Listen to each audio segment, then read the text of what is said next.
Have you ever felt guilty when you are in a vacation with your family, when you are rejoicing, when you are having a really good time smiling? Have you felt guilty because many other people around you were suffering? Maybe brothers and sisters from church, maybe families were dividing or whatever. And have you ever felt guilty because of you are rejoicing, but they cannot? I did. Let me tell the story to you.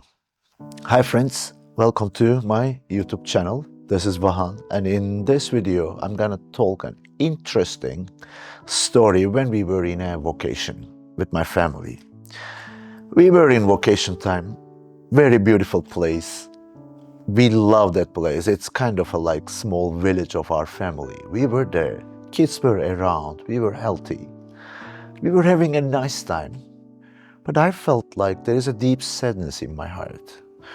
My family was trying to rejoice, enjoy the time, but in my heart, I felt deep sadness. The reason was, at that time, from our church, there was two families struggling with the marriage and they were almost get divorced at that time. Also, there were 2 or 3 brothers and sisters. They were dealing with sicknesses. And many other people around me, they were dealing with different challenges at that time. So I was seeking my heart because we were in a beautiful place with family. They needed me as a father. I was with them, but my heart was actually not 100% there. My heart was also in hospital or in the struggling marriage. My thoughts were just going every crisis. And my wife asked, why you are not smiling? Why you are not happy? And I wanted to give answer that when my brothers and sisters are suffering, how can I rejoice? Well, when we came back, I started to think and pray about this because there was something wrong in this. Because the reality was, I had lots of friends. I have brothers and sisters, I am part of a big church, I would say. We have friends, we have relatives. And the reality is, in every minute, every year, every month, at least one of them is suffering. So can you imagine if you have 100 friends? Is it possible that every minute none of them has any crisis, right? Maybe this month, this friend may have a problem, struggle. Maybe other month, this sister has a problem, then you cry with them. Then other week, this tree has problems, then you mourn with them, you cry with them, you carry there, because this is biblical. Bible says, carry each other's burdens. So I found out, if I love to pray for the people who are in need, who need support, and I'm praying, I'm crying with them, I'm mourning, I'm carrying their burdens, I find out it is not possible to rejoice anytime in my life. Because every second, every moment, there will be someone's problem in my heart, which loving each other is biblical. Carrying each other's burdens is biblical. But then, can you imagine me? I'm trying to be a good friend, also good husband, but if someone from my spiritual family is suffering, how I can rejoice, run at the beach, just jump. It's not possible because there is a pain over there. There is a crisis over there. And I continue to pray, what is the right way? Because if I'm not rejoicing even in a good place, village, with my family, when I can rejoice? Because rejoicing is biblical too. God asks us to rejoice. So, how these things works together? How I can carry my brothers and sisters' burden cry with them, mourn with them. Also, how I can rejoice. There was a problem with this. I felt like these things cannot work together. Like, you see, probably you understand what I say. Imagine one of your best friends having a huge problem, and you are in a nice hotel, just enjoying, smiling.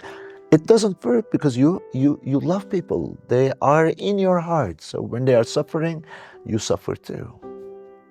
I prayed. I started to make a research from Bible too. But one day was really breakthrough. I was asking God how this is possible, how these two things can work together, when I believe God reminded this verse to my heart. It's from Romans 12, verse 15. Rejoice with those who rejoice, mourn with those who mourns. Well, there were two principles in these verses. One, rejoice with those who rejoice, mourn with those who mourn. So I found out I was skipping this first part, rejoicing with others, but I was focusing only mourn with those who mourn.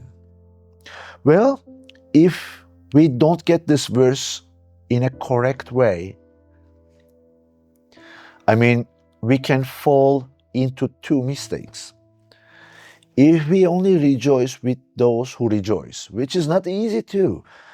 Just like mourning with those who mourn, it's not easy because you need to carry the burden. You need to feel the pain. You need to feel the problem. This is not easy. You need to love.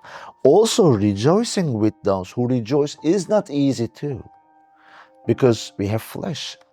For example, imagine you are wanting a nice car, but by God's grace, God given that car, very nice car, to your friend. Can you rejoice with them? No, it's not easy. Our flesh is there. We may feel, jealous or something. You want to move to a beautiful house, but then he gets lottery, let's say. We may feel easily like, God, what's happening? I want this too. So what? Anyway, so rejoicing with the ones who rejoice, it's not easy too. But if we only do this and not carry each other's burdens, then but where is love? We're missing on love. It's about love, but we miss the other part of love. Because if we are not mourning, that means we cannot pray, we cannot support, we cannot feel mercy in our hearts. So we miss. But we can do opposite too. If we forgot to rejoice with the ones who rejoice, and if we only mourn, then you miss your family, you miss your friends. If you don't rejoice with your friends, they will feel not loved too. Can you imagine God does great things in your friend's life, but you are not celebrating with them, you are not rejoicing with them? How they will feel? Imagine my family, how they were feeling. I was with them, I took them to a vacation, beautiful place. They were enjoying, but I was mourning. How they were feeling? They were feeling not loved by me at that moment too. I was doing one good thing, but I was missing another good thing too. That day, these two things found balance in my heart too. Then I discovered, okay, I can mourn with someone who is mourning, but also I need to rejoice with the ones who are rejoicing.